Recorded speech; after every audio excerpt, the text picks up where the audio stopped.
Every one welcome back to another video. NEET aspirant എന്നോട് എപ്പോഴും ചോദിക്കുന്ന ഒരു ചോദ്യമാണ് ബയോളജിൻ്റെ NCERT എത്ര വട്ടം വായിക്കണം എന്നുള്ളത്. തേർഡ് ഇയർ MBBS സ്റ്റുഡൻ്റ് ആണ് ഞാൻ. 3 വർഷം മുന്നെയാണ് ഞാൻ നീറ്റ് ചെയ്തിട്ടുണ്ടായിരുന്നത്. എത്രയാ വട്ടം? ഒരു 15 വട്ടത്തിനടുത്ത് 15-20 പ്രാവശ്യമൊക്കെ എന്തായാലും ഞാൻ ബയോളജി NCERT വായിച്ചിട്ടുണ്ടാവും. അതിൻ്റെ NCERT ടെക്സ്റ്റ് ബുക്ക് കണ്ടാൽ തന്നെ മനസ്സിലാവും നിങ്ങൾക്ക്. ഇപ്പോഴും ഞാൻ NCERT ടെക്സ്റ്റ് ബുക്ക് എടുത്ത് വെച്ചിട്ടുണ്ട്.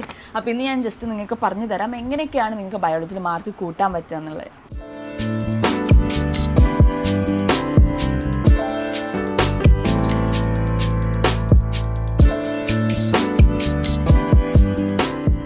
ഫസ്റ്റ് ഓഫ് ഓൾ എനിക്ക് പറയാനുള്ളത് NCERT ടെക്സ്റ്റ് ബുക്ക് നിങ്ങളുടെ കയ്യിൽ ഉണ്ടാവണം എന്നുള്ളതാണ്. ബയോളജിൻ്റെ +1-ൻ്റെയും +2-ൻ്റെയും NCERT ടെക്സ്റ്റ് ബുക്ക് പറ്റുകയാണെങ്കിൽ അതിന് പുതിയ എഡിഷൻ തന്നെ കയ്യിൽ വെക്കാൻ വേണ്ടി നോക്കുക. അല്ലെങ്കിൽ പഴയ എഡിഷൻ ആയാലും മതി. എന്തൊക്കെയാണ് പുതിയ മാറ്റങ്ങൾ വന്നത് എന്നുള്ളതിൻ്റെ PDF ഒക്കെ ഡൗൺലോഡ് ചെയ്ത് വെക്കണം കയ്യിൽ. ഇനി രണ്ടാമത്തെ കാര്യം, നിങ്ങൾ എല്ലാ ദിവസവും ബയോളജി മാക്സിമം വായിക്കാൻ വേണ്ടി നോക്കണം. ഫിസിക്സും കെമിസ്ട്രിയും ശരിയാക്കാൻ പോകുന്നതിൻ്റെ തിരക്കിൽ അതിൻ്റെ ആ ഒരു ക്യൂരിയോസിറ്റിയിലും അതെങ്ങനെയെങ്കിലുമൊക്കെ ക്രാക്ക് ചെയ്യണമെന്ന് നിങ്ങൾ ഓടിക്കൊണ്ടിരിക്കുന്ന സമയത്ത് നിങ്ങൾക്ക് ബയോളജി ഒരിക്കലും മിസ്സാവരുത്. സോ ഒരു ഡെയിലി പ്ലാൻ ഉണ്ടാക്കുന്ന സമയത്ത് രാവിലെ ഫിസിക്സിന് സമയം കൊടുക്കുകയാണെങ്കിൽ ഉച്ചയ്ക്ക് ബയോളജിക്കും രാത്രി കെമിസ്ട്രിക്കും സമയം കൊടുത്തിട്ട് വേണം ഒരു ഡെയിലി പ്ലാൻ ഉണ്ടാക്കേണ്ടത്.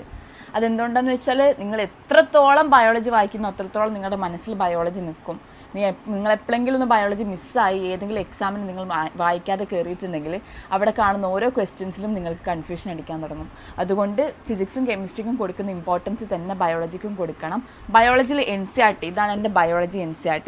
ഇത് +2-ൻ്റെ ബയോളജി NCERT ആണ് കേട്ടോ. ഞാൻ കാണിച്ചു തരാം. ഇപ്പോൾ ഹ്യൂമൻ റീപ്രൊഡക്ഷൻ എന്ന് പറഞ്ഞ ചാപ്റ്ററിൽ കണ്ടിട്ടുണ്ടോ, ഞാൻ മെയിനായിട്ടുള്ള പോയിൻറ്റ്സ് ഒക്കെ ഹൈലൈറ്റ് ചെയ്തിട്ടുണ്ട്. എന്തെങ്കിലും ഒരു ക്വസ്റ്റ്യൻ്റെ ആൻസർ അല്ലെങ്കിൽ ഞാൻ പഠിക്കാത്ത ടെക്സ്റ്റ് ബുക്കിൽ ഇല്ലാത്ത എന്തെങ്കിലും ആൻസേഴ്സ് ഞാൻ കണ്ടിട്ടുണ്ടെങ്കിൽ ഞാൻ മുകളിൽ ഇങ്ങനെ എഴുതി വെക്കും. ഓരോന്നിൻ്റെ ആൻസേഴ്സ് ഇങ്ങനെ മുകളിൽ എഴുതി വെക്കും. സൈഡിലൊക്കെ ഇങ്ങനെ മാർക്ക് ചെയ്ത് വെക്കും കേട്ടോ. അപ്പോൾ നിങ്ങൾക്കും അങ്ങനെ ചെയ്തു വെക്കാം ഓരോ കാര്യങ്ങൾ. ഇപ്പോൾ വൈറ്റ് ബോഡി എന്താണ്, യെല്ലോ ബോഡി എന്താണ്, വൈറ്റ് ഫോളിക്കിൾ എന്താണ്, കോർപ്പസ് ആൽബിക്കൻസ്, ഇതൊന്നും ടെക്സ്റ്റ് ബുക്കിലില്ല. ബട്ട് ഞാൻ ക്വസ്റ്റ്യൻസ് ചെയ്യുന്ന സമയത്ത് ഞാൻ കണ്ടതായതുകൊണ്ട് ഞാൻ എഴുതി വെച്ചതാണ്. അങ്ങനെ നിങ്ങൾക്ക് ഓരോന്നും ഹൈലൈറ്റ് ചെയ്തിട്ട് എഴുതി വെക്കാം. അത് നിങ്ങൾക്ക് ചെയ്താൽ നിങ്ങൾക്ക് കുറച്ചുകൂടി ഉപകാരമായിരിക്കും നെക്സ്റ്റ് എക്സാമിനൊക്കെ എഴുതുന്ന സമയത്ത്. പിന്നെ എനിക്ക് പറയാനുള്ളത് ബയോളജിയിൽ തന്നെ ഇപ്പോൾ ഞാൻ ഫസ്റ്റ് നമ്മൾ ആനിമൽ കിങ്ഡം പ്ലാൻ കിങ്ഡം ആണല്ലോ നമ്മൾ ഏറ്റവും ഇമ്പോർട്ടൻ്റ് ആയിട്ടുള്ള ചാപ്റ്റേഴ്സ്. അല്ലെങ്കിൽ നമുക്ക് പഠിക്കാൻ ബുദ്ധിമുട്ടുള്ള ചാപ്റ്റേഴ്സ് ഉണ്ടാവുമല്ലോ കുറേ, അതിൻ്റെ എക്സാമ്പിൾസൊക്കെ എൻ്റെ ടെക്സ്റ്റ് ബുക്കിൽ കുറേ വരയും കളറൊക്കെ കാണാം. ഞാൻ ഹൈലൈറ്ററിനോട് കുറേ കളർ കൊടുത്തിട്ടുണ്ട്. പിന്നെ അതിൻ്റെ സൈഡിൽ കുറേ എഴുതി വെച്ചിട്ടുണ്ട്. സ്റ്റിക്കി നോട്ടിൽ കുറേ എഴുതി വെച്ചിട്ടുണ്ട്, കാണുന്നുണ്ടോ? സ്റ്റിക്കി നോട്ടിൽ കുറേ എഴുതി വെച്ചിട്ടുണ്ട്.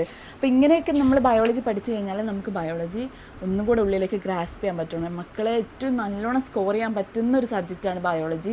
നിങ്ങളത് പഠിച്ചിട്ടുണ്ടെങ്കിൽ മാക്സിമം സ്കോറിങ്ങും നിങ്ങളുടെ റാങ്ക് ഡിറ്റർമൈൻ ചെയ്യുന്നതും ബയോളജിയാണ്. അപ്പോൾ ഒരിക്കലും അത് വിടരുത്. ഇതിൽ കൊടുത്ത ഓരോ എക്സാമ്പിളിൻ്റെയും പിക്ചറിൻ്റെ ഗ്രാഫിൻ്റെ എക്സാമ്പിളിൻ്റെ അടിയിൽ കൊടുത്ത ഓരോന്നും ഇമ്പോർട്ടൻ്റ് ആണ്. പിന്നെ ജെനറ്റിക്സ് ഒക്കെ പഠിക്കുന്ന സമയത്ത് നിങ്ങൾക്ക് എന്തെങ്കിലുമൊക്കെ ഡൗട്ട് ഉണ്ടെങ്കിൽ അതൊക്കെ ഇങ്ങനെ എഴുതി വെക്കാം കേട്ടോ. ഇവിടെ ഇങ്ങനെ എഴുതി വെച്ചാൽ മതി. എന്തെങ്കിലുമൊക്കെ ഡൗട്ട് ഉണ്ടെങ്കിൽ അതിങ്ങനെ ഓരോന്നിങ്ങനെ എഴുതി വെക്കുക. എന്നിട്ട് നിങ്ങൾ സാറുമാരോടൊക്കെ ഡൗട്ട് ക്ലിയർ ചെയ്യണം. ഇങ്ങനെയാണ് നമ്മളൊരു NCERT വായിക്കുക. NCERT വായിക്കുന്ന സമയത്ത് ഓരോ ലൈനും ഇമ്പോർട്ടൻ്റ് ആണ്. ഓരോ ലൈനും ഹൈലൈറ്റ് ചെയ്യുക. അതിൽ വരുന്ന ഒരു മെയിൻ പോയിൻ്റ് എന്താണ് അതിന് സൈഡിലേക്ക് എഴുതി വെച്ച് കഴിഞ്ഞാൽ നിങ്ങൾക്ക് സുഖമായിട്ട് മാർക്ക് സ്കോർ ചെയ്യാൻ പറ്റും. ബയോളജി പഠിക്കുന്ന സമയത്താണ് നമുക്ക് മനസ്സിലാവുക NCERT എത്രത്തോളം ഇമ്പോർട്ടൻ്റ് ആണെന്നുള്ളത്. നമ്മുടെ കയ്യിൽ ആ റിസോഴ്സ് ഉണ്ട്. ഈ NCERT എന്നുള്ള ഓരോ ലൈനിൽ നിന്നും ഈച്ച് ആൻഡ് എവറി ലൈനിൽ നിന്നും ക്വസ്റ്റ്യൻസ് ഫ്രെയിം ചെയ്തിട്ടാണ് മെമോ നീറ്റ് നിങ്ങൾക്ക് മുന്നിലേക്ക് വരുന്നത്. ആക്ച്വലി എനിക്ക് തോന്നുന്നു ഒരു 15,000+ ക്വസ്റ്റ്യൻസ് നിങ്ങൾക്ക് ബയോളജിയിൽ നിന്ന് മാത്രം അവരുണ്ടാക്കിയിട്ടുണ്ട്. ഓവറോൾ ഫിസിക്സും കെമിസ്ട്രിയും കൂടി കൂട്ടിയിട്ട് 44,000+ ക്വസ്റ്റ്യൻസും അവൈലബിൾ ആക്കിയാണ്. അപ്പോൾ ഒന്ന് ആലോചിച്ച് നോക്കി, നമ്മൾ ഈച്ച് ആൻഡ് എവറി ലൈനിൽ നിന്ന് NCERT നമ്മൾ ഓരോ ക്വസ്റ്റ്യൻ ചെയ്യുന്ന സമയത്ത് പിന്നെ അതിന് പുറത്തൊന്നും നമുക്ക് ചോദിക്കാനില്ല. അപ്പോൾ നിങ്ങളിങ്ങനെ വിചാരിക്കുന്നുണ്ടാവും, അയ്യോ ഞാൻ ബയോളജി കുറേ വായിക്കുന്നുണ്ട്, ടെക്സ്റ്റ് ഞാൻ കുറേ വായിക്കുന്നുണ്ട്, ഞാൻ അടിപൊളിയാണെന്ന് വിചാരിച്ചിട്ടുണ്ടെങ്കിൽ എടാ നിങ്ങൾക്ക് തെറ്റി. കാരണം നിങ്ങൾ ഇപ്പം എന്ത് ക്വസ്റ്റ്യൻസ് ചെയ്ത് പഠിച്ചു കഴിഞ്ഞാൽ ഒരു ക്വസ്റ്റ്യന് 1 മിനിറ്റ് എന്ന് പ്രൊവൈഡ് ചെയ്തിട്ട് ബാക്കിയുള്ള ടൈം നിങ്ങൾക്ക് ഫിസിക്സിനും കെമിസ്ട്രിക്കും കൊടുക്കാൻ പറ്റുള്ളൂ. ഇപ്പം മെമോനീറ്റിൻ്റെ ലിങ്ക് ഞാൻ താഴത്ത് കൊടുക്കുന്നുണ്ട്. നിങ്ങൾക്ക് ട്രൈ ചെയ്യാം. നിങ്ങൾക്ക് ഒരിക്കലും ഇപ്പോൾ നമ്മളെപ്പോഴും സ്ട്രെസ് അടിച്ചിരിക്കുന്ന സമയത്താണെങ്കിൽ അല്ലെങ്കിൽ പ്രഷർ അടിച്ചിരിക്കുന്ന സമയത്താണെങ്കിൽ അയ്യോ എനിക്ക് ക്വസ്റ്റ്യൻസ് ചെയ്യണമല്ലോ എന്ന് നിങ്ങൾ ആലോചിക്കേണ്ട ആവശ്യമില്ല. കാരണം ഇതിലിങ്ങനെ നിങ്ങൾ ക്വസ്റ്റ്യൻസ് ചെയ്യുന്ന സമയത്ത് നിങ്ങൾക്കൊരു ക്വസ്റ്റ്യൻ പേപ്പർ അറ്റൻഡ് ചെയ്യുന്ന പോലെയോ അല്ലെങ്കിൽ കഷ്ടപ്പെട്ടിട്ട് ഇരുന്ന് ചെയ്യുന്ന പോലെ തോന്നില്ല. ഒരു ഗെയിം കളിക്കുന്ന ഫീലാണ് ഉണ്ടാവുക. എന്താ വെച്ചാൽ നമുക്കതിൽ മെമോ കോയിൻസ് എന്ന് പറഞ്ഞ സംഭവമുണ്ട്. അപ്പോൾ നമ്മൾ ഓരോ ക്വസ്റ്റ്യൻസ് അറ്റൻഡ് ചെയ്ത് കഴിഞ്ഞ് ആ ഒരു എക്സാമിൻ്റെ മാർക്ക് അനുസരിച്ച് നമുക്ക് മെമോ കോയിൻസ് കിട്ടും. അത് നിങ്ങൾക്ക് പിന്നെ റെഡീമൊക്കെ ചെയ്യാം. അപ്പോൾ ഒന്ന് ആലോചിച്ചൊക്കെ നിങ്ങളൊരു ഗെയിം കളിക്കുന്ന പോലെ നിങ്ങൾ അറിയാതെ നിങ്ങൾ പഠിച്ചുകൊണ്ടിരിക്കുകയാണ്. അതിൽ കുറേ ഫ്ലാഷ് കാർഡ്സ് ഉണ്ട്, കുഞ്ഞു റിവിഷൻ മെത്തേഡ്സ് ഉണ്ട്. പിന്നെ ഡൗട്ട് ചോദിക്കാൻ പറ്റിയൊരു സംഭവമുണ്ട്. ഡൗട്ട് ചോദിക്കുന്നതിന് സ്ഥലത്ത് നിങ്ങൾക്ക് എന്തെങ്കിലും ഡൗട്ട് ഉണ്ടെങ്കിൽ നിങ്ങൾക്ക് ചോദിക്കാം, നിങ്ങളുടെ ഫാക്കൽറ്റി അല്ലെങ്കിൽ ടീച്ചർ അത് ക്ലിയർ ചെയ്ത് തരും. ഇതാണ് മെമോ നീറ്റിൻ്റെ പ്രത്യേകത ഉള്ളത്.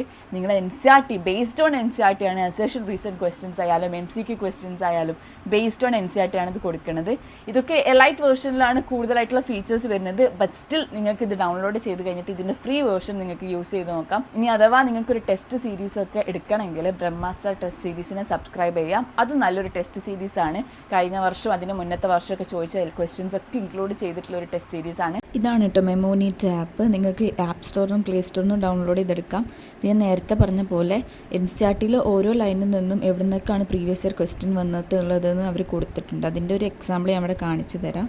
ഇതാണ് NCERTൻ്റെ പ്രീവിയസ് ഇയർ മാർക്ക് NCERT എന്ന് പറഞ്ഞിട്ടുള്ളത്. അതിൽ നിങ്ങൾ ഏതെങ്കിലും ഒരു ചാപ്റ്റർ ചൂസ് ചെയ്തിട്ടുണ്ടെങ്കിൽ NCERT വായിക്കുന്ന പോലെ സെയിം ആസ് NCERT അതിലൊരു ലൈനിൽ നിന്ന് നിങ്ങൾ ക്ലിക്ക് ചെയ്താൽ ആ ലൈനിൽ നിന്ന് വന്ന NCERTൻ്റെ ക്വസ്റ്റ്യൻ ഇവിടെ അപ്പിയർ ചെയ്യും. അപ്പോൾ നിങ്ങൾക്ക് അപ്പം തന്നെ ആൻസർ ചെയ്തിട്ട് ബാക്കി പഠിച്ച് തുടങ്ങിയാൽ മതി. അപ്പോൾ നിങ്ങൾക്ക് ഏകദേശം മനസ്സിലാവും NCERTയിൽ എവിടേക്കാണ് വന്നതെന്ന്. ഇനി ഇത് വെച്ചിട്ട് നിങ്ങൾക്ക് എന്ത് ചെയ്യാം, നിങ്ങളുടെ ടെക്സ്റ്റിലേക്ക് മാറ്റി എഴുതിയെടുത്ത് കഴിഞ്ഞാൽ പിന്നെ എപ്പോൾ നിങ്ങൾ ടെക്സ്റ്റ് വായിക്കുന്ന സമയത്ത് നിങ്ങൾക്ക് യൂസ്ഫുൾ ആയിരിക്കും. Subject wise, unit wise, chapter wise എന്നുള്ളൊരു ഡിവിഷൻ ഉണ്ട് കേട്ടോ നിങ്ങൾക്ക് എക്സാം എഴുതുന്ന സമയത്ത്. അപ്പോൾ നിങ്ങൾ യൂണിറ്റ് വൈസ് ചൂസ് ചെയ്യുകയാണെങ്കിൽ ഹ്യൂമൻ ഫിസിയോളജി, പ്ലാന്റ് ഫിസിയോളജി അങ്ങനെ കമ്പൈൻഡ് ആയിട്ട് ക്വസ്റ്റ്യൻസ് കിട്ടും. അതിൽ തന്നെ നിങ്ങൾ സബ്മിറ്റ് ചെയ്ത് കഴിഞ്ഞാൽ നിങ്ങൾ എത്ര മിസ്റ്റേക്ക് വന്നു, സ്കോർ കാർഡ് ഉണ്ട്, എവിടെയാണ് ഇമ്പ്രൂവ് ആക്കേണ്ടത് തന്നെ അവർ പറഞ്ഞുതരും. താഴത്ത് ഞാൻ ലിങ്ക് കൊടുക്കുന്നത് കേട്ടോ. ഈ ലിങ്കിൽ നിന്ന് നിങ്ങൾ ഇൻസ്റ്റാൾ ചെയ്ത് കഴിഞ്ഞാൽ നിങ്ങൾക്ക് ഇനീഷ്യലി തന്നെ ഒരു 1000 മെമോ കോയിൻസ് കിട്ടുന്നതായിരിക്കും. അപ്പോൾ അത് വെച്ചിട്ട് നിങ്ങൾക്ക് ബാക്കി മെമോ കോയിൻസ് ഏൺ ചെയ്യാൻ കഴിയും. ഇനി നിങ്ങൾക്ക് ഉണ്ടാവുന്ന ഡൗട്ട് എന്താണെന്ന് വെച്ചാൽ ഈ ക്യുമുലേറ്റീവ് എക്സാംസും അല്ലെങ്കിൽ ബാക്കിയുള്ള എക്സാമൊക്കെ വരുന്ന സമയത്ത് എങ്ങനെയാണ് ഈ ബയോളജി റിവൈസ് ചെയ്യുക എന്നുള്ളതാണ്.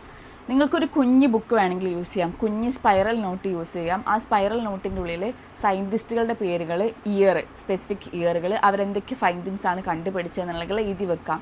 ഇത് ഓരോ എക്സാമിന് കയറുന്നതിന് മുന്നേ വെറുതെ ഒന്ന് ജസ്റ്റ് മറിച്ച് നോക്കിയാൽ നിങ്ങൾക്ക് നല്ല സുഖമായിരിക്കും. പിന്നെ ആ എക്സാമിൽ നിങ്ങൾക്ക് ഡൗട്ട് ഉണ്ടാവില്ല. അങ്ങനെ ഉപയോഗിക്കാം.